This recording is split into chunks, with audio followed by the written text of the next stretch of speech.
BJP এবং তৃণমূলকে সুবিধা করে দিচ্ছে, কি বলবেন? দিবাস্বপ্ন দেখছেন বামেদের বন্ধুরা। তার সবথেকে বড় কারণ হচ্ছে যে ওনাদের একটা ভুল একটা ভাবনা যে যাদবপুর লোকসভাটা বোধহয় যাদবপুর ইউনিভার্সিটির আশেপাশে আর হচ্ছে যাদবপুর বিধানসভাটা নিয়ে, কিন্তু এখানে বারুইপুর পূর্ব রয়েছে, বারুইপুর পশ্চিম রয়েছে। ভাঙড়টাকে যদি আমি বাদও দিই, বারুইপুর পূর্বর যে 15টা গ্রাম পঞ্চায়েত অঞ্চল আছে সেখানে খুঁজলেও হচ্ছে এখন সিপিআইএমের বুথে বসার কর্মী নাই। তো আমি শুধু তাদেরকে এটুকু বলবো যে আমাদের শক্তি কত আছে না আছে সেটা না ভেবে ওনাদের প্রার্থী আরেকটু বেশি বেশি করে গ্রামে গ্রামে ঘুরুক, কারণ এই বারুইপুরের প্রত্যন্ত গ্রামাঞ্চলে সেখানে মানুষ কিন্তু হচ্ছে আক্রান্ত। দলুয়া খাকি যে গ্রামে সিপিআইএমের হচ্ছে ঘরগুলোকে পুড়িয়ে দিয়েছিল তৃণমূল কয়েক মাস আগে, সেই দলুয়া কাকি এখনও অবধি হচ্ছে বামেদের প্রার্থী গিয়ে পৌঁছে উঠতে পারেননি। তো সুতরাং সেটাও যাদবপুরের মধ্যে পড়ছে। শহরাঞ্চলের আরবান ভোটটাকে শুধু যদি ভাবতে যান তাহলে ওনাদের কিন্তু হচ্ছে রেজাল্ট অত্যন্ত খারাপ হওয়ার সম্ভাবনা আছে। এটুকুই আমি শুধু বলতে পারি।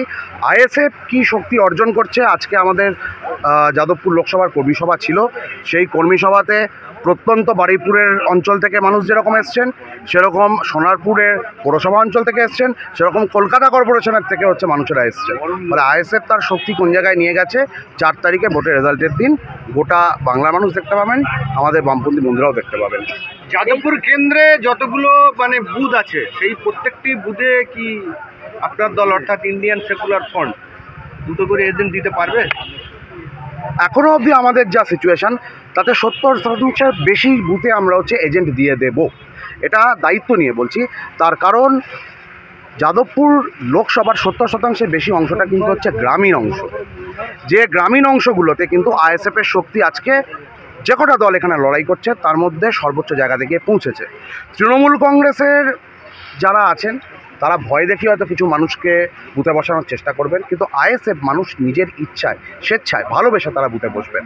শহরাঞ্চলে আমরা চেষ্টা করছি, এটুকুও বলতে পারি আজকের দিনে যে কলকাতা কর্পোরেশন, রাজপুর সোনারপুর পৌরসভা এবং বারুইপুর পৌরসভা 50%-এর বেশি বুথে আমরা এজেন্ট বসাবো।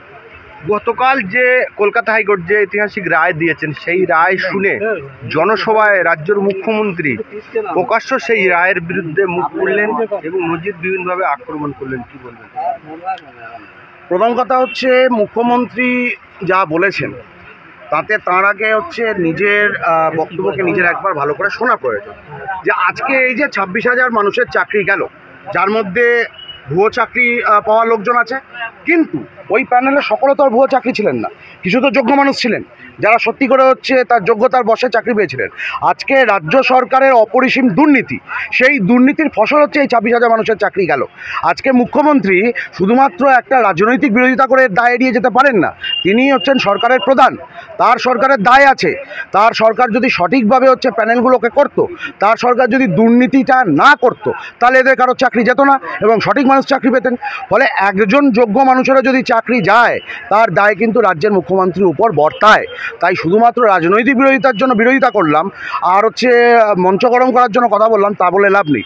আমরা ইন্ডিয়ান সেকুলার ফ্রন্টের পক্ষ থেকে জোর গলায় বলছি, একজনও যদি যোগ্য চাকরি প্রার্থী যিনি হচ্ছেন এই রায়ের মাধ্যমে যার ক্ষতি হলো, আমরা বলছি আমরা তার পাশে আছি এবং তারা যদি আমাদের সঙ্গে যোগাযোগ করেন আমরা তার হয়ে লড়াইটা লড়ব। এই যে 4 সপ্তাহের মধ্যে এই টাকা সুসংহত ফেরত দিতে হবে, কি বলবো? দেখুন, মহামান্য আদালত যে রায় দিয়েছেন সেই রায়ের সম্পূর্ণ কপি যদি পড়া যায় তাহলে দেখা যাবে যে সেখানে উনি কিছু বিভাগ করেছেন। অর্থাৎ এক হচ্ছে যারা ভুয়ো ফাঁকা ওএমআর শিট দিয়ে চাকরি পেয়েছেন, একদল আছেন হচ্ছে যারা প্যানেলের বাইরে থেকে চাকরি পেয়েছেন, একদল আছেন যারা হচ্ছে প্যানেল এক্সপায়ার্ড হয়ে গেছে তারপর চাকরি পেয়েছেন। রায়টা যদি খুঁটিয়ে পড়া যায় তাহলে দেখা যাবে এই সমস্ত অর্থাৎ যারা গর্হিত অপরাধ করেছেন, সম্পূর্ণ যেটা হচ্ছে প্রমাণিত যে যারা দুর্নীতি করে চাকরি পেয়েছেন তাদের ক্ষেত্রে হচ্ছে এই ক্ষতিপূরণটা দেওয়ার কথা বলা হয়েছে। এক্ষেত্রে ব্যক্তিগতভাবে আমার মনে হয় যে এই রায়ের মধ্যে কোনো রকম ভুল নেই, যে যারা দুর্নীতি করে চাকরি পেয়েছে। আমার প্রশ্ন হচ্ছে অন্য জায়গায় বা আমাদের দলের প্রশ্ন অন্য জায়গায়, যে 26,000 মানুষ তাদের প্রত্যেকেই কি এই দুর্নীতির সঙ্গে যুক্ত ছিলেন? তা নয় তো। গোটা প্যানেলে এরকম অনেক মানুষ ছিলেন যারা যোগ্যতার ভিত্তিতে সত্যি চাকরি পেয়েছিলেন। তাদের ভবিষ্যৎটা কোথায় যাচ্ছে, তাদের ভবিষ্যৎ কী হবে, এই বিষয়ে আমি আশা রাখি মহামান্য আদালত নিশ্চয়ই হচ্ছে সেদিকেও নজর দেবেন এবং রাজ্য সরকারের কাছে আমার মানে এই বার্তাটাই থাকবে যে আপনারা যে দুর্নীতির ফসলে আজকে এই ঘটনাটা ঘটলো, আপনাদেরকে এখন হচ্ছে এই বিষয়টা আপনাদেরকেই সামলাতে হবে। আপনারা যে কাদায় পড়েছেন সেই কাদাটা মুছে আপনারা যদি পারেন যোগ্য মানুষদের কীভাবে হচ্ছে চাকরিটা দেওয়া যায় তার ব্যবস্থাটা করুন। মহিলাদের কতটা সাড়া পাচ্ছে? আরেকবার বলুন। যাদবপুর লোকসভার মধ্যে মহিলাদের কতটা সাড়া পাচ্ছে? মহিলাদের সারা তো যথেষ্ট পরিমাণে আমরা পাচ্ছি, বিশেষত হচ্ছে আমাদের যে গ্রামীণ যে অংশগুলো আছে, বারুইপুর পূর্ব, বারুইপুর পশ্চিম, ভাঙড়, সোনারপুর দক্ষিণ, উত্তর, এখানে গ্রামের সাধারণ বাড়ির মহিলারা তারা স্বেচ্ছায় হচ্ছে এগিয়ে আসছেন এবং বহু মানুষ যারা আইএসএফের সঙ্গে হয়তো যুক্তও নন সাংগঠনিকভাবে, তারাও কিন্তু হচ্ছে আমাদের সঙ্গে যুক্ত হচ্ছেন।